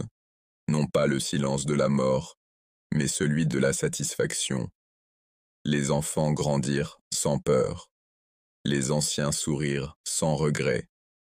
Les cieux ne portaient plus de fumée, et les mers plus de sang. L'humanité n'avait pas simplement survécu, elle était renaissante. Mais à travers tout cela, l'imam resta humble. Il ne revendiqua ni divinité ni gloire. Il rappela au peuple, « Ne m'aimez pas pour moi-même, aimez-moi parce que je vous guide vers lui. Toute justice que je rends, toute paix que vous voyez, vient d'Allah seul. » Il marchait parmi son peuple non comme un roi sur un trône, mais comme un serviteur parmi les serviteurs. Il écoutait les cris des faibles, essuyait les larmes des affligés, et enseignait aux savants que la véritable connaissance n'était pas le pouvoir, mais l'humilité. Et tandis que le monde retrouvait son équilibre, les croyants sûrs en la promesse d'Allah avait été accomplie. Mais ils savaient aussi que chaque aube, aussi brillante soit-elle, porte l'ombre du crépuscule. Car cette paix n'était pas éternelle, c'était une miséricorde avant la fin. Et ainsi, tandis que la lumière de la justice se répandait sur la terre, un murmure flottait dans le vent, un murmure de ce qui viendrait ensuite. Mais pour l'instant, le monde demeurait immobile, ébloui, baigné dans la lumière qu'il avait oubliée, guéri par la promesse qu'il avait attendue pendant des siècles. Et tandis que cette lumière touchait chaque horizon, la vérité résonna à travers la création. Et lorsque l'ordre sera donné, la terre se lèvera pour accueillir son guide promis. Le soleil se leva différemment ce jour-là. Ce n'était pas la même aube froide que le monde avait connue pendant des générations. Pas une lumière qui effleurait simplement la surface de la terre, mais une lumière qui atteignait la profondeur de chaque âme. L'air ne portait ni l'odeur de la guerre, ni l'écho de la faim, ni le tremblement de la peur. C'était comme si la planète elle-même avait pris une longue respiration fatiguée et avait enfin expiré la paix. Le Mahdi marchait parmi son peuple sans garde ni couronne. Il portait la simplicité de la vérité comme robe, et la justice comme seul ornement. Les rues de la Mecque étaient vivantes de voix, non pas de protestation ou de division, mais de gratitude et de souvenirs. Les enfants couraient librement entre les maisons qui autrefois étaient en ruine. Les hommes âgés qui avaient vu le monde s'effondrer dans la cupidité et le feu s'asseyaient dehors sous le calme d'un ciel renaissant, murmurant des louanges qu'ils pensaient ne jamais vivre pour dire à nouveau. La terre qui autrefois pleurait, souriait maintenant de nouveau. Sous sa lumière, l'humanité se redécouvrit. Les frontières se dissolvaient, non pas par des traités, mais par la compréhension. Les langues différaient encore, mais les cœurs parlaient une seule langue, le langage de la foi. Le commerce prospérait, non pour le profit, mais pour le service. La richesse n'était plus mesurée en or, mais en compassion. Un pain portait plus de bénédictions qu'un coffre de bijoux, car il était partagé sans fierté. Les dirigeants du passé, ceux qui régnaient par la peur, qui construisaient leurs empires sur la tromperie, avaient disparu. Leurs monuments, leurs palais, leurs idoles numériques s'étaient effondrés sous le poids de la vérité. À leur place, surgirent des maisons simples, des salles d'apprentissage et des lieux de culte résonnant du souvenir d'Allah. Le monde avait connu des dirigeants auparavant, mais jamais un comme lui. Il ne commandait pas des armées, il commandait des cœurs. Il n'imposait pas la paix, il l'inspirait. La justice n'était pas écrite dans les livres de loi, elle vivait dans la conscience de chaque croyant. Sous sa gouvernance, l'équilibre de la création fut restauré. Les rivières qui s'étaient asséchées sous la cupidité des hommes recommencèrent à couler. Les terres devenues stériles fleurirent comme si elles se souvenaient de la promesse faite à leur Créateur. Même les animaux vivaient sans peur. Le loup ne chassait plus l'agneau, car la faim elle-même avait été domptée par l'abondance. En ces jours, les gens ne se battaient plus pour survivre, ils vivaient pour donner un sens à leur vie. Le savoir revint, non comme arrogance, mais comme lumière. Les sciences qui avaient autrefois servi à asservir devinrent des outils de miséricorde. La médecine guérissait à la fois le corps et l'esprit. La technologie, dépouillée de son orgueil, servait l'humanité au lieu de la dominer. Les étoiles n'étaient plus contemplées pour la conquête, mais pour la réflexion, comme signe, non comme destination. L'éducation devint une forme de culte. Les enfants apprenaient non seulement à lire et à calculer, mais à comprendre leur place dans la création. Les savants enseignaient la sagesse, non la rivalité. Les mosquées redevinrent les centres de la communauté, remplis non de rituels vides, mais de larmes de gratitude. Et dans chaque prière, les cœurs murmuraient une seule vérité, que cette paix était la promesse tenue, le pacte accompli. C'était un monde renaissant. Sous son règne, les gens ne se divisaient plus par lignée, richesse ou couleur de peau. La seule mesure de valeur était la piété, et même celle-ci n'était connue que d'Allah. L'orphelin s'asseyait à côté du savant, le fermier à côté du dirigeant, et tous étaient égaux sous la lumière de la justice. L'imam se promenait souvent dans les marchés à l'aube. Il s'arrêtait auprès d'un marchand et demandait « Donnes-tu ce qui est juste ?» Et l'homme souriait, disant « Ô leader, comment pourrais-je ne pas le faire, alors que tu nous as montré ce que signifie l'équité ?»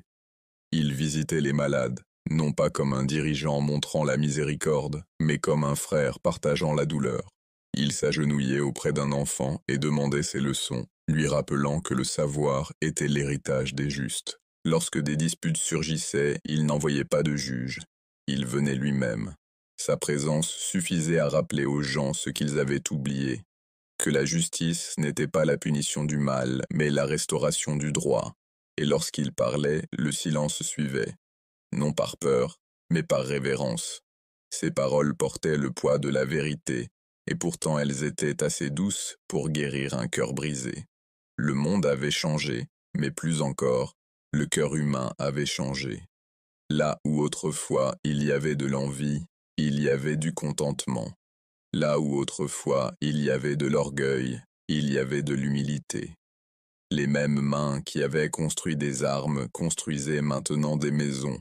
Les mêmes esprits qui avaient comploté pour le profit cherchaient maintenant un but. Les nations qui avaient fait la guerre pendant des siècles se tenaient côte à côte en paix. Les anciens ennemis s'embrassaient comme des frères. Les drapeaux de la division furent abaissés, et à leur place, la bannière de l'unité fut levée, non pas de race ou d'idéologie, mais de foi. L'appel à la prière résonnait à travers la terre, non pas comme un rituel, mais comme un chant. Les gens pleuraient à son son, car ce n'était plus un appel au devoir, mais un appel à l'amour. Et pourtant, à travers tout cela, l'imam restait humble.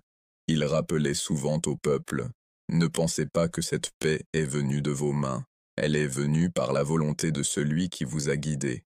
Je ne suis pas la source de cette lumière, je n'en suis que le reflet.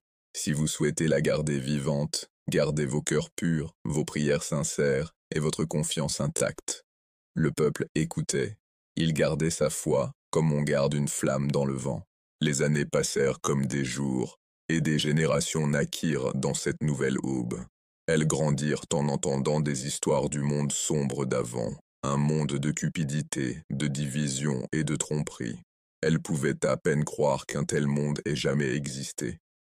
Et pourtant, les anciens qui l'avaient vécu leur disaient, d'une voix tremblante, « N'oubliez jamais, nous avons gagné cette lumière par le sang, les larmes et la patience. Elle n'a pas été donnée à bon compte. Car même dans l'ère de la paix, le souvenir était la clé. Les croyants comprenaient que chaque bénédiction était un test, non pas d'endurance maintenant, mais de gratitude. Ils priaient pour ne pas oublier ce que la souffrance leur avait appris, et ils enseignaient à leurs enfants que la foi ne devait pas être conservée uniquement pour l'adversité, elle devait être vécue aussi dans la facilité. Le Mahdi observait ce nouveau monde avec une réflexion silencieuse. Il se retirait souvent dans le désert la nuit où le silence s'étendait sur les dunes. Là, sous les mêmes étoiles qui avaient dû veiller sur chaque prophète, il murmurait en prière, les yeux brillants de larmes. Il ne se voyait pas comme victorieux. Il se voyait comme un serviteur accomplissant un dépôt. Le dépôt qui avait commencé avec Adam et s'était transmis à chaque messager qui avait suivi. Et dans ce silence, il se souvenait des paroles du prophète. Même si le monde n'a plus qu'un seul jour, Allah le prolongera jusqu'à ce qu'un homme de ma famille remplisse la terre de justice comme elle fut remplie d'oppression. Ce jour était arrivé. La terre qui tremblait autrefois dans le chaos reposait maintenant en harmonie. Les cieux qui pleuraient autrefois de l'acide pleuvaient maintenant de la miséricorde.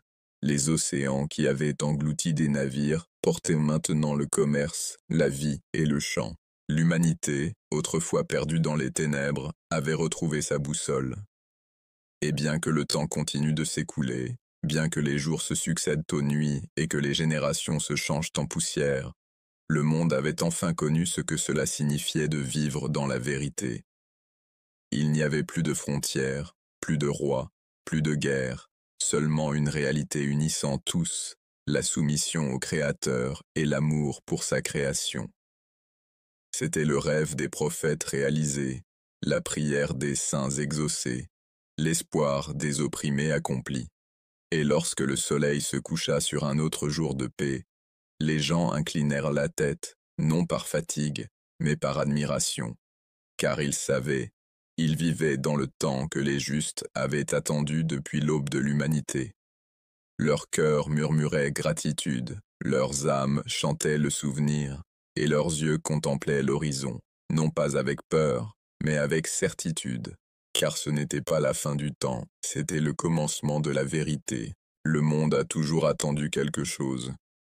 Chaque civilisation, chaque époque, chaque cœur brisé, tous ont chuchoté, dans leur propre langue, la même prière silencieuse. Quand la vérité reviendra-t-elle? Et bien que des siècles se soient écoulés, bien que des empires se soient élevés et effondrés, ce désir n'a jamais disparu, parce qu'au plus profond de chaque âme réside une mémoire ancienne, un faible écho d'une promesse faite bien avant que le temps ne commence. La promesse que la justice reviendrait, que la lumière toucherait à nouveau la terre, que l'humanité serait guidée vers son foyer.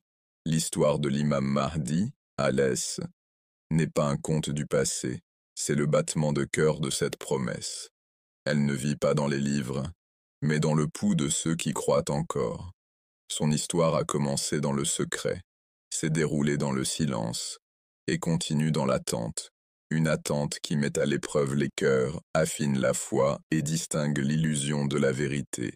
Les croyants qui portent son souvenir ne sont pas des historiens. Ils sont témoins d'un destin en train de se dérouler. Ils vivent dans un monde qui se moque de la foi, qui couronne la tromperie comme sagesse et appelle patience la faiblesse. Pourtant, dans leur solitude, Ils tiennent à une vérité plus grande que le monde lui-même, que leur imam vit encore. Certains l'imaginent comme une figure lointaine, cachée, invisible, inaccessible. Mais pour ceux dont le cœur est vivant, il est plus proche que le souffle, plus près que le pouls qui bat à l'intérieur. Sa dissimulation n'est pas une absence, c'est une protection, un rideau divin tiré entre lui et un monde pas encore prêt à croiser son regard. À chaque époque, ceux qui l'ont désiré ont marché sur cette terre en silence. Ce sont les âmes qui prient avant l'aube, dont les larmes tombent invisibles, dont l'espoir brûle même lorsque la nuit semble sans fin. Ils n'attendent pas avec des cœurs passifs, mais avec des mains agissantes. Ils savent que le retour du Mahdi n'est pas un spectacle, c'est un miroir. Il reflètera à l'humanité ce qu'elle est devenue. Si le monde se tient dans les ténèbres, ce n'est pas parce qu'il s'est caché, c'est parce que nous nous sommes détournés de sa lumière. Les croyants le comprennent. Ils ne se préparent pas en comptant les signes, mais en purifiant leur cœur. Car quand il reviendra, la reconnaissance ne sera pas dans les yeux, elle sera dans l'âme. Ceux qui ont vécu avec sincérité, qui ont résisté à la corruption quand il était facile de s'y joindre, qui ont aimé la vérité quand elle coûtait cher, ils le reconnaîtront sans un mot. Mais les autres, ceux qui portèrent la foi comme un masque, qui priaient sans souvenir, qui cherchèrent la religion pour le statut, ils le regarderont et ne verront qu'un étranger. C'est là le véritable sens de l'attente.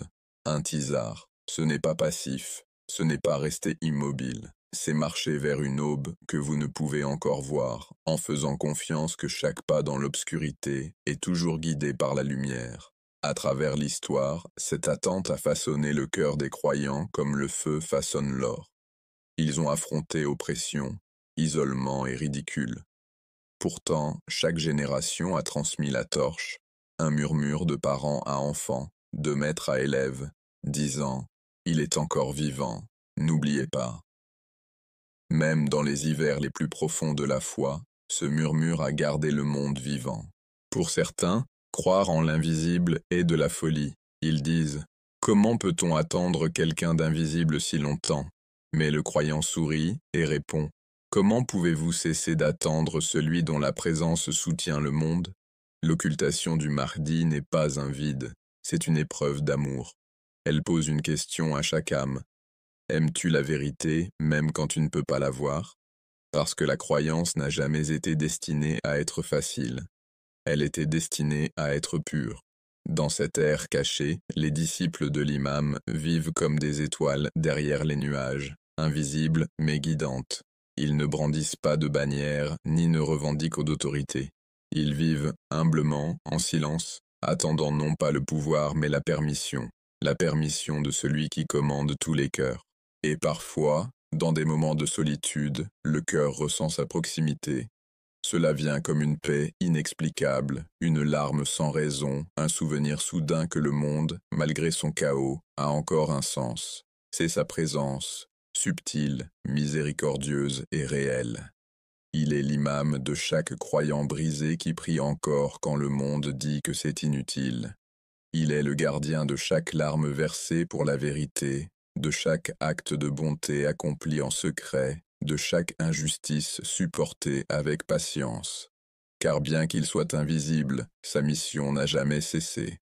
Par ses prières, par sa guidance invisible, l'équilibre du monde tient encore. Chaque moment de miséricorde, chaque retard de destruction, chaque cœur attiré vers le repentir, ce sont des signes que son intercession n'a jamais cessé. Le monde aurait depuis longtemps péri dans son arrogance, sans sa présence. Mais l'histoire de l'imam n'est pas seulement la sienne, elle est la nôtre. Son attente reflète la nôtre. Sa douleur reflète le désir du monde.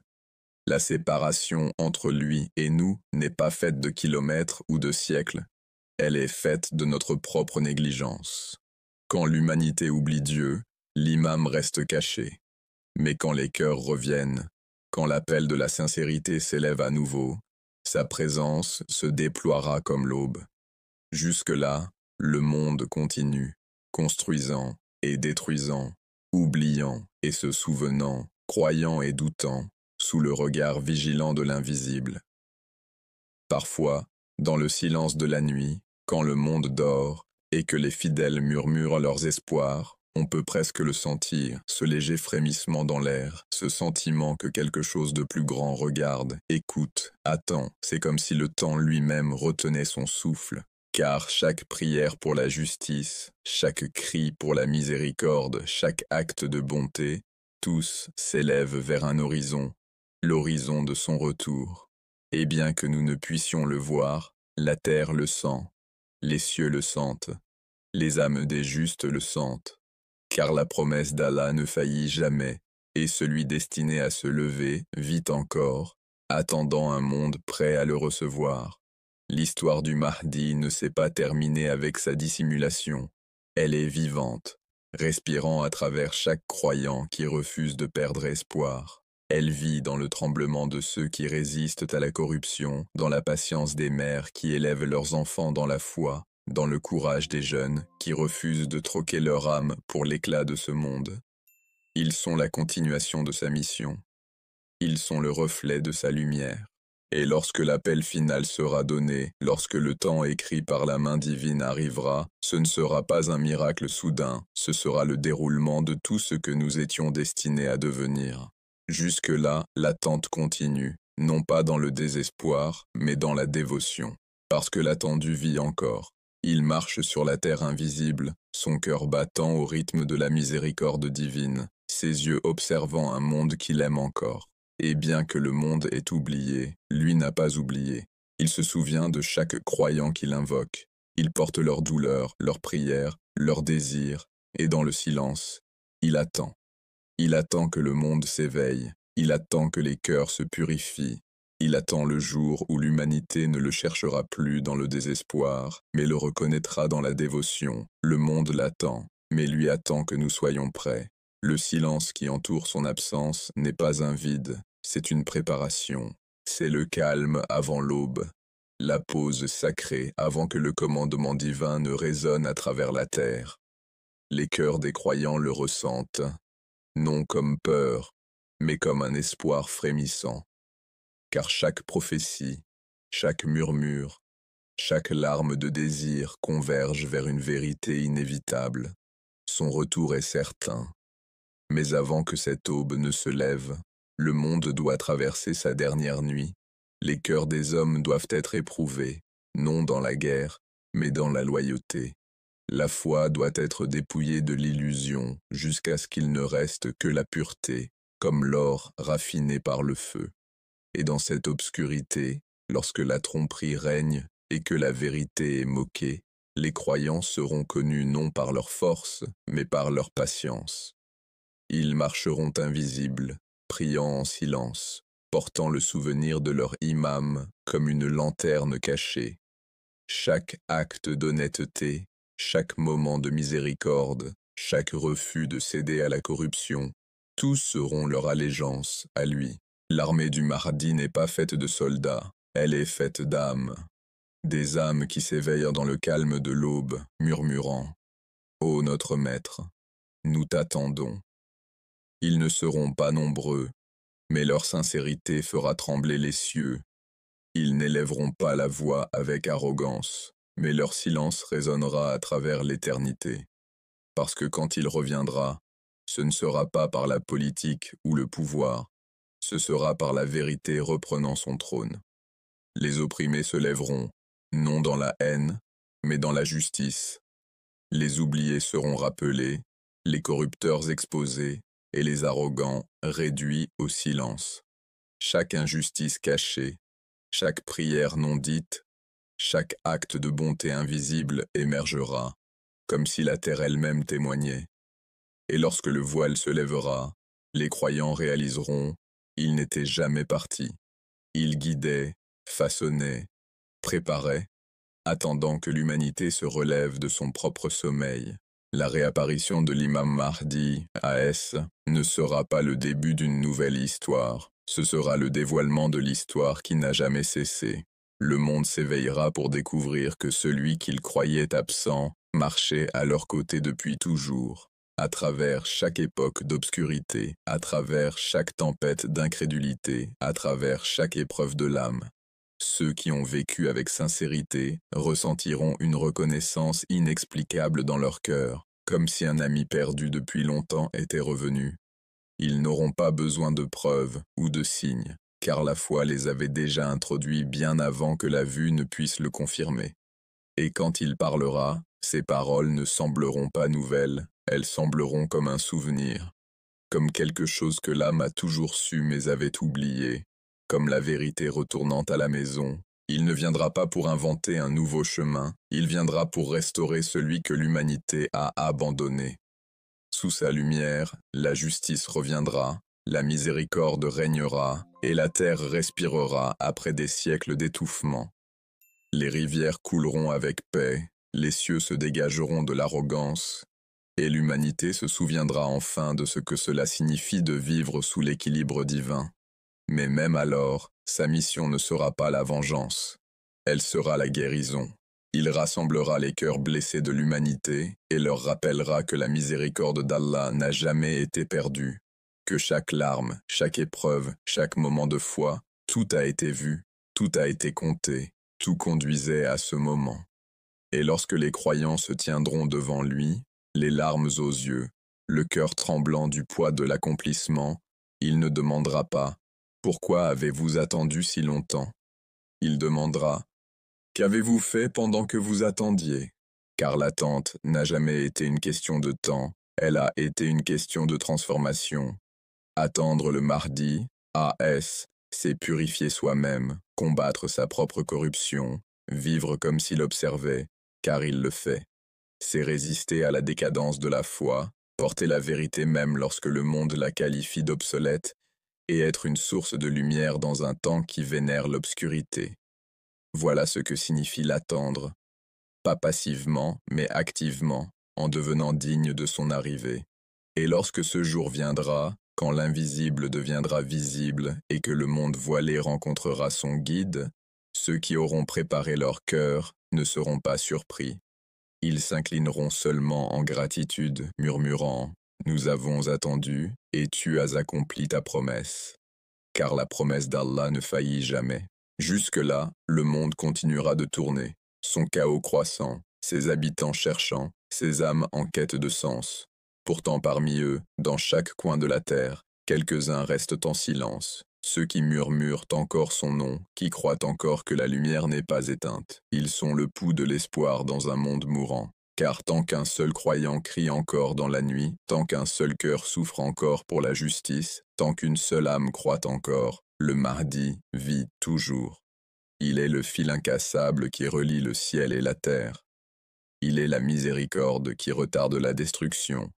Il est le rappel que même lorsque le monde oublie son Créateur, le Créateur n'oublie jamais le monde. Et un jour, lorsque le décret divin descendra, le silence sera brisé, les voiles seront levés, les opprimés se lèveront, et l'attendu fera un pas en avant, non pas comme un mythe, mais comme une réalité trop longtemps niée. Ce jour-là, le monde saura que l'absence n'était pas négligence, c'était miséricorde, que le retard n'était pas refus, c'était le timing divin. Et lorsque son drapeau s'élèvera au-dessus de la terre, il ne sera pas seulement un symbole de victoire. Ce sera l'accomplissement de siècles de patience, l'incarnation de la prière de chaque croyant, et le début de la paix dont l'humanité n'a rêvé qu'eux. Jusque-là, l'attente continue. Mais ce n'est plus une attente de désespoir, c'est une attente de but. Chaque acte de bonté, chaque moment de prière, chaque murmure de souvenir rapproche l'aube. Parce que l'attendu vit encore. Il marche parmi nous invisibles, gardant, guidant, attendant que nous soyons prêts. Le monde l'attend, mais lui attend que nous soyons prêts. Outro, pour la version complète et les visuels, regardez-la maintenant sur la chaîne.